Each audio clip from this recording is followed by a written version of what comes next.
We're Red Rook Films, and this is the first of our Grumpy Old Men reviews. Today we are reviewing... Testify. Bring your word if it's worth it's fine. Don't give me maybe.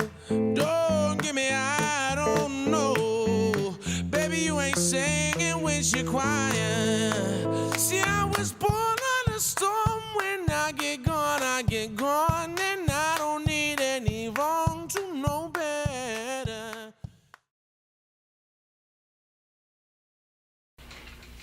So for the third episode of The Toys That Made Us, I would like to say... And the Masters of the Universe. I am Adam, Prince of Eternia. And defender of the secrets of Castle Grayskull. This is Cringer. My fearless friend. One day, Batman's powers were revealed to me when I held aloft my magic sword and said, By the power of Grayskull. I have the power!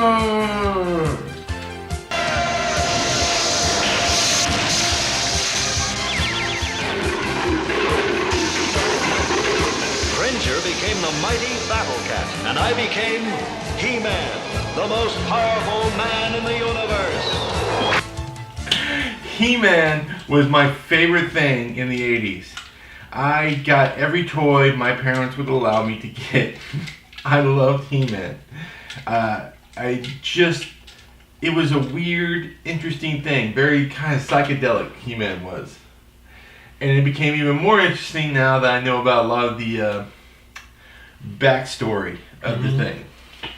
So, He-Man is Mattel, just like Barbie was. They had nothing at the time that really excited little boys anymore. I thought Barbie would excite little boys. In a way, but that's a different kind of excitement.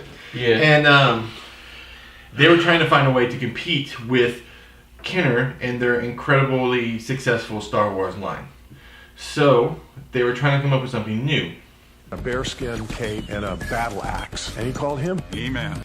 And they did some research and found out when little boys play with figures, they usually like to talk about having power, like someone being in charge and saying, I'm blah blah blah this and you go and do that and I'm in charge here. So they were like, so we need to do something with a power theme. That makes sense. Power. I have the power. And another person from the design group decided to take an old character of theirs called Big Jim, I think? Yeah. And he just put a bunch of plaster on him and shaped him into this huge barbarian guy with an axe and a mean growl like Rawr. And he called him He-Man after some Atlas comics when he was a kid. Atlas comics back in the 40s and 50s, I think, were workout things. These little strips about, Atlas can get you stronger and you buy things and you work out. And this guy was a big fan of that and was like become a He-Man, so he decided to call him He-Man. And that's a very memorable name. I mean, He-Man just kind of sticks with you. Which, watching the documentary, nobody else wanted to call it He-Man. They were like, He-Man, that's stupid. Let's do something else. But he stuck to his guns. He did. So that's pretty good. It wasn't really he, right? Because according to the documentary...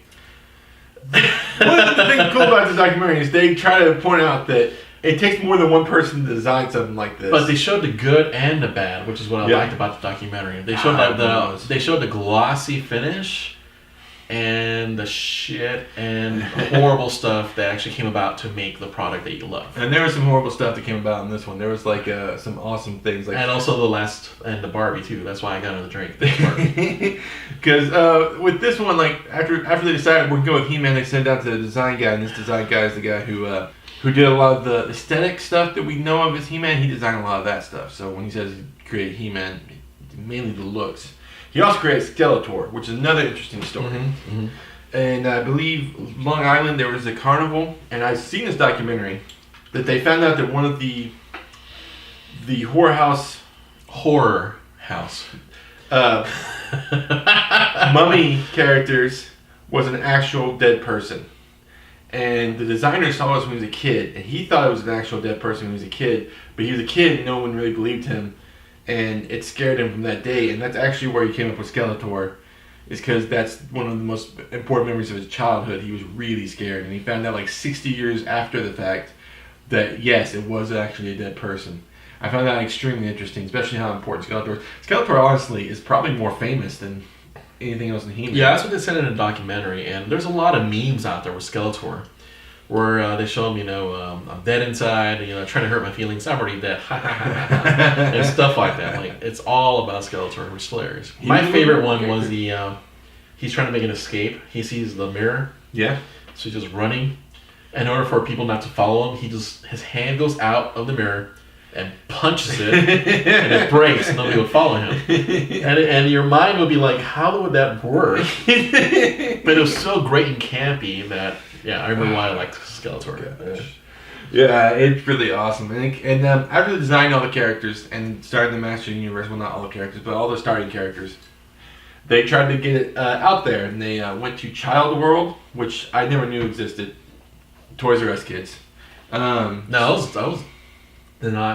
R Us was not in my hometown. It was. You never traveled to go see it though? It wasn't in my hometown either, but no. we would go an hour. No. It was KB Toys was when I was older. Oh yeah, we had KB Toys. Yeah. They kind of sucked though. Yes, they did.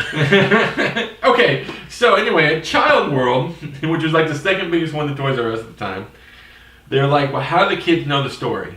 And one of the marketers pulls out of his ass, oh, we can tell you, a free comic book comes with your first character, and it tells the entire story. Child World's like, that's a great idea. Fast forward to Toys R Us, and they said the same thing. Oh yeah, we got this comic book. They even had a mock-up. Hey, we got a comic book. It's gonna help the kids know the story. And Toys R Us goes, kids, didn't this like 5 or plus? Yeah, 5-year-olds don't read comic books. Well, we didn't tell you about the cartoon movies we were making either. Did we tell you about the cartoon they were working on? So right after that, they go to Film Nation. They went to them and said, hey, can you do this for us? Because we don't care if it makes a lot of money. We just need something to get our toys selling. We're going to make money off the toys. And they said, yeah, but for the price of 2 movies, we can just give you a syndicated show. I said, cool, do that. Not thinking, they were hoping to break even. If you know He-Man, you know that even though the toys are awesome, the thing you remember was the cartoon. You watched the cartoon in the morning before you went to school. You watched the cartoon when you came back from school. You watched it on Saturday mornings. That cartoon was everywhere, and you always watched He-Man.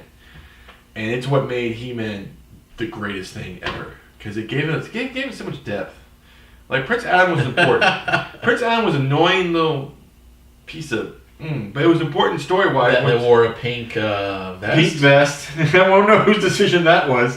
But it was important. He was very important to the story, because if he wasn't like being the Clark Kent-like character, then it wouldn't be as interesting for someone as powerful as He-Man. Yeah. Because He-Man could just beat anybody up, and everything he won, he did it because he was so muscular. Because he was so strong and powerful. Like real life. Yeah, but him having to keep the secret and act like a bumbling fool is what made it really interesting. And then after that, the characters is what became really interesting. All the characters. Which is funny because when I was growing up, the only He-Man character I got was Moss Man. And Moss Man was just... Both had Moss Man. I had most of them. It was just like fuzzy kind of thing. And I always took it to kindergarten, was when I was the age I was when it came up.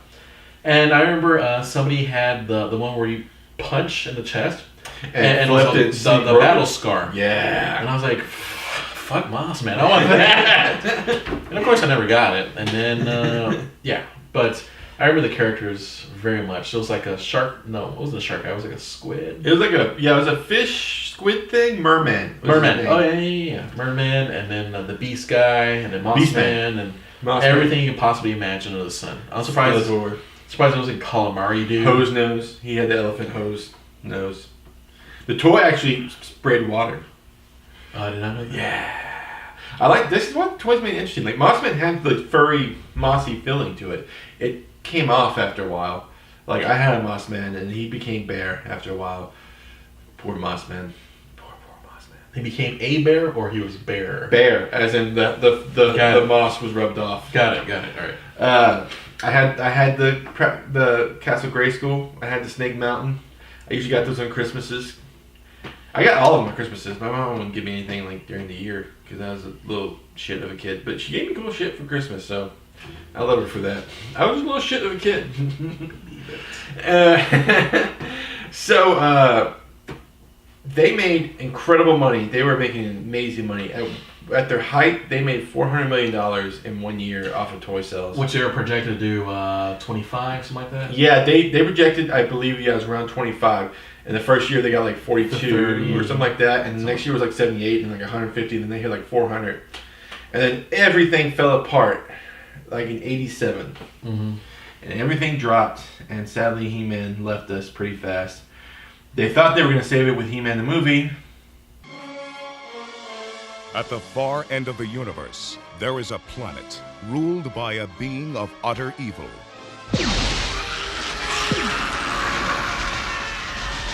And there is only one man who dares challenge him. They are locked in a battle to the death. A battle that will take them across the heavens. Stop him! A battle that will finally be fought. I want them hunted down and brought to me! Across the face. Police!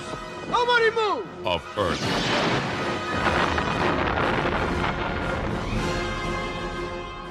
I think I'm gonna need some backup.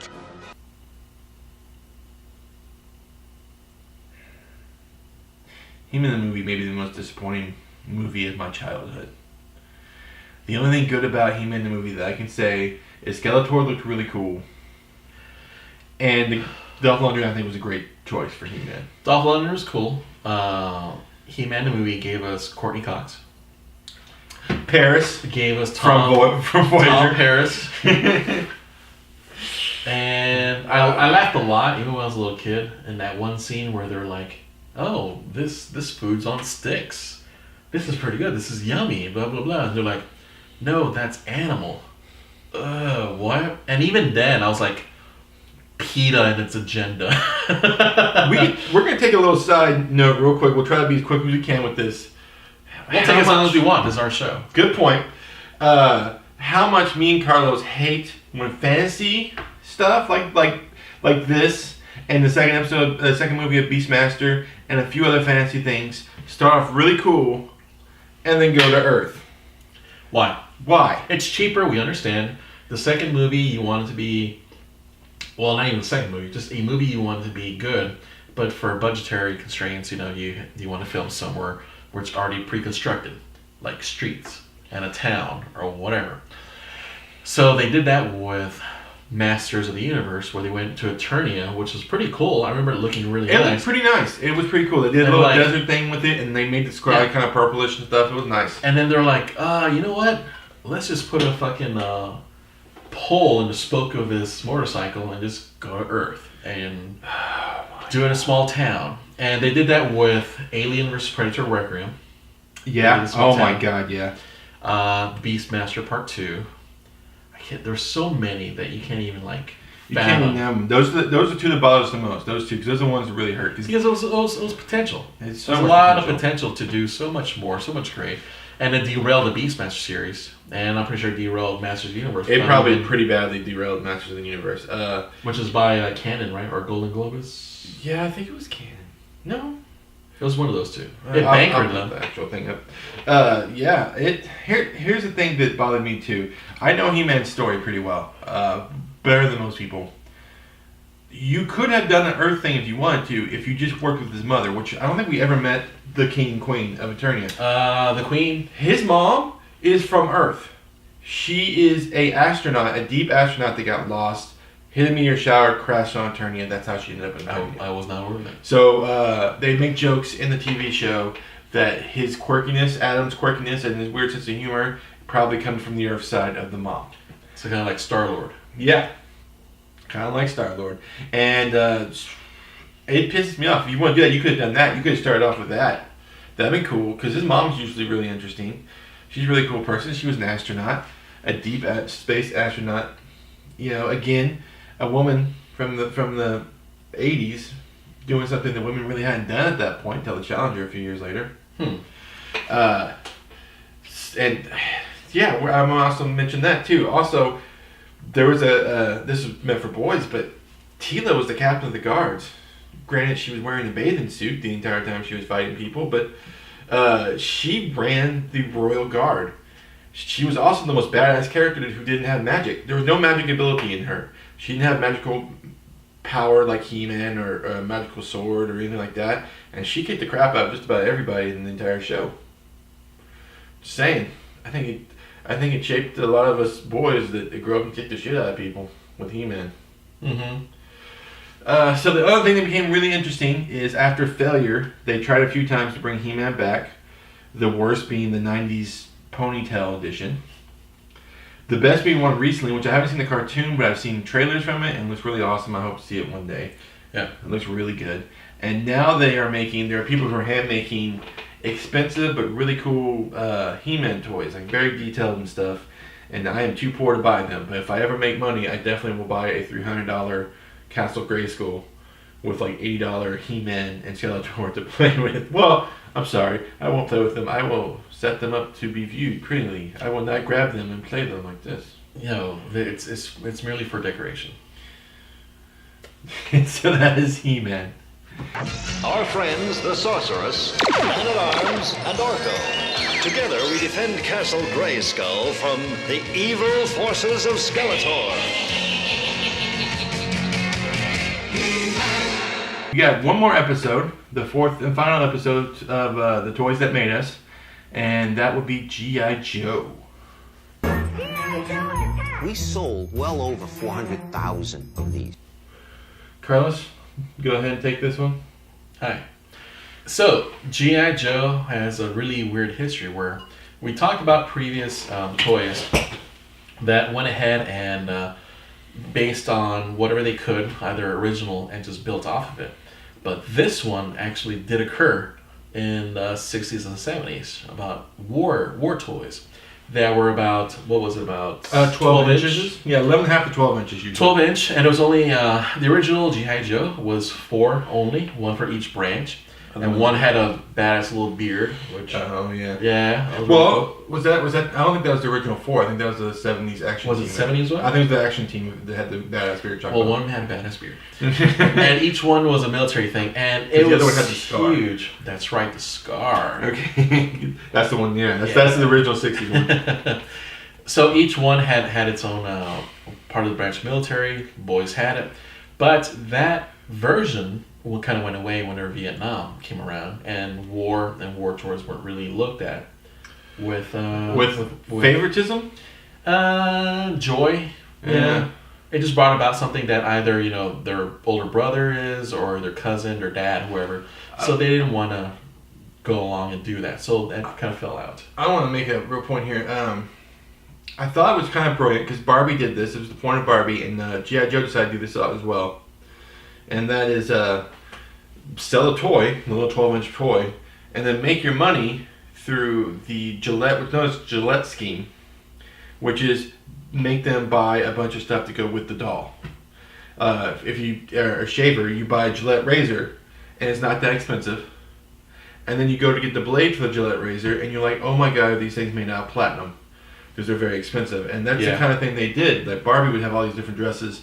G.I. Joe decided to do the same thing with having a bunch of different uniforms and guns and sandbags that you can set up, and there was a tank, stuff like that. Yeah, so you buy the other stuff. That's where they really make their money. Sell the doll cheap, get the other stuff, and make the real money off of that.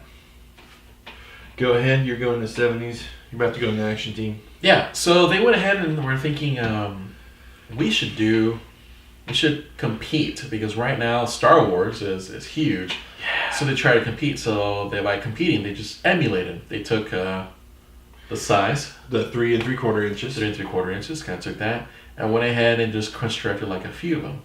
And remind me, on there, did they come out with a cartoon already, or they were just No. It was they came up with 8. Eight different action figures, and they were presented to the company. Who did the G.I. Joe line? Kenner, Mattel, Hasbro. Hasbro. So they presented to Hasbro, and Hasbro was like, I don't know their story. I don't know why I would want to buy these. Help me out with this. And so they decided to go, they had a really good idea to go to Marvel Comics and say, hey, make us a G.I. Joe comic. Because at the time, in the early 80s, there was, you can do, I think it was 7 or 12 seconds of a cartoon in a toy commercial, and then you had to show the toy the rest of the time. Yeah. You can't just do the cartoon. And they're like, there's nothing that says you can't just spend as much time you want on a book. Comic book. Yeah. So nobody really advertised comic books at the time, and they were like, we will pay to advertise the comic book so that we can sell the toys if you make us a comic book. Marvel's like, yes, we like this idea. And they brought back this guy, the head of the Hasbro, and he liked the idea. And it was his father who came up with the original G.I. Joe, so he was very excited. And they started doing the show, and they had written the jingle already. G.I. Joe is there. G.I. Joe, American hero. G.I. Joe is there. They play on the radio. But it was still about 2 or 3 years before they decided to do the cartoon. The cartoon that we all know. Which the jingle was pretty cool because that's when that guy decided, go forward. Yes. Oh man, that part of the show was really good. Yeah. G.I. Joe was interesting. There was a lot of interesting things about it. Like the original 8 characters, they didn't have money to do. And they were afraid to do something. They were like, we're going to have to take down about 10% of each of the core of each character, but we don't want to do that because we like all the stuff all these guys are carrying and all the colors they have going on. So they said, why don't we just take all of the decor off of one character? And so they had just one G.I. Joe that was just blank. He was just one black character. Turns out that that's Snake Eyes, the most loved G.I. Joe. The most sold, the most beloved one. Was the one that's most blank. As any fan of G.I. Joe, man, Snake Eyes is your character, dude. He's the best. He's awesome. One thing disappointed me about that episode is I really wanted to do something about Sergeant Slaughter. Yes, because he come out. I don't think anyone realizes he brought a lot of us as kids like G.I. Joe, but it started because, well, for one thing, the G.I. Joes were a lot cheaper toys to buy, so most of us had a bunch of them because they're only a few bucks. Because they like had rubber bands that held them together and stuff. They were cheap. Because the really expensive stuff were the vehicles, which most of us didn't have. But a lot of people had the figurines. And it felt like it was slipping off, and no one really cared about G.I. Joes much anymore. And Sergeant Slaughter came out as a character, and we all started getting G.I. Joe again because he just brought back the fun of G.I. Joe. And I still remember watching it before going to school. It was like first grade, G.I. Joe, and the one episode where they had Sergeant Slaughter, he got put into this jail cell. And they took everything away from him except for his hat and his glasses, of course. Yeah, he still had it with him. Yeah, had that hat and glasses. And he tried to break out, and he noticed that the panel where he can actually enter the code, whatever, to get out, it was a screw. It was like a flat screw. So what did he do? He took his thumbnail and started just going off and just taking it off. And he was doing it. And I went, this is what a man is. You don't need no tools. He just needs his damn fingernails so he can do that. So that's what I was all like, this guy is the shit. Yeah, I mean, they love this. Yeah. They brought the Refrigerator Perry one, which was cool, but I don't even know. I didn't know that have the impact. The Sergeant Slaughter made such an impact. He was like up there with the top guys. He was just great. Well, he went toe to toe with Cobra Commander, toe to toe with the Snake King guy. What was his name? The one that took over for Cobra Commander. Gosh darn it! Wow. Oh my god. We have to watch the entire series again. That's all there is to it. That's all there is to it. We have to watch the whole thing over again. Oh my gosh. But there turned out to be like 300. In the comments, please put on there what it was. Yeah. There were over 300 different, characters. They were just so interesting and they're so colorful. And towards the end they had the one where you sprayed water on it and they changed color. Oh yeah, I forgot about those. Don't forget, I would have a cold and hot cup, like a clear cup, and I'd be like, yeah. And there you go. Yeah, it was so much fun. And Zoltan was exposed to light, and he would change into grayish. Oh my gosh! Over and over again, these characters were fun and exciting. And they also talked in the documentary how the comic book was very dark. A lot of people died. A lot of cool stuff happened. And they made the Saturday morning cartoon, and no one ever got shot. Even though there were lasers all over the place. I remember noticing that. That was one of the first time I noticed that in cartoon people don't die, because you would see ships get blown up all over the place, and every time a parachute, every single time. And no one ever thought to shoot parachutes. No, they're safe. We're good. We're good. I just want to bring up also, Lady Jane was one of the best characters, and she was like second in command and a woman. So again, tie into the other episodes. I didn't realize it until I watched these things, but it seems that the stuff we watched as kids kind of helped a lot of us change. I mean, even starting back with Star Wars, when it comes to their ideas about women. Because I just know my dad and then a lot of older guys have like what would be known as outdated ideas on women. Mm-hmm. And then, you know, we had stuff like, I don't think anyone meant to do this, but we had stuff like Star Wars where Princess Leia, yeah, she got rescued in the first episode, but honestly, she kind of took charge right after they let her out of jail and just kicked ass. Yeah. No one knows Princess Leia is a princess. She's just someone who kicks the shit out of people. Yeah. And then I have already mentioned Captain of the Royal Guard for He-Man, Taylor. Lady Jane kicked like freaking butt. Ginger. Yeah. No, Lady Scarlet. Sorry. Lady Scarlet. She was a ginger. Yeah. And then so on and so forth. I mean, there were just these women that kind of kicked ass in our childhood cartoons. Yeah, and that's why whenever later Buffy the Vampire Slayer was introduced, we accepted it. Yeah, we didn't even think there was anything weird about it. No. Everybody else did. Sure. All the older folks were like, that's not, what kind of name is Buffy? No, it's natural. Yeah, I found it interesting looking back that these little things that the guys who create weren't like trying to make a statement. They were just doing stuff, but it probably affected us more than we know. Because they're like toys that made us. Hence the title of the show. So I highly recommend this, especially to people who grew up in the 80s. I highly, highly recommend these documentaries. I kind of really hope they make more. Are there any things you're hoping to see if they make more? I would like to see one that includes Transformers. Definitely. Just leave out the last 10 years. The movies? They can't. They're going to do it. You know they have to. Transformers. They put the bad with the good in these things. Mask. I want to see Mask on there. Oh, that'd be really cool. Yeah. I didn't even think about that. Yeah. I would like to see, even though it's not like a plastic toy, I would like to see them do Nintendo, because that was sold in the toy aisle. And Zelda and Mario and Mega Man were as important to us as any of the plastic characters we played with. And they got their own cartoons and stuff. I would like to see that. Oh, yeah. So whoever made these documentaries, keep going. Make another 4 this year, and then 4 next year, and keep going, because we really find these fun and entertaining. Keep up the good job. Yeah. So if you have any other kind of streaming shows that you want us to see and review, let us know.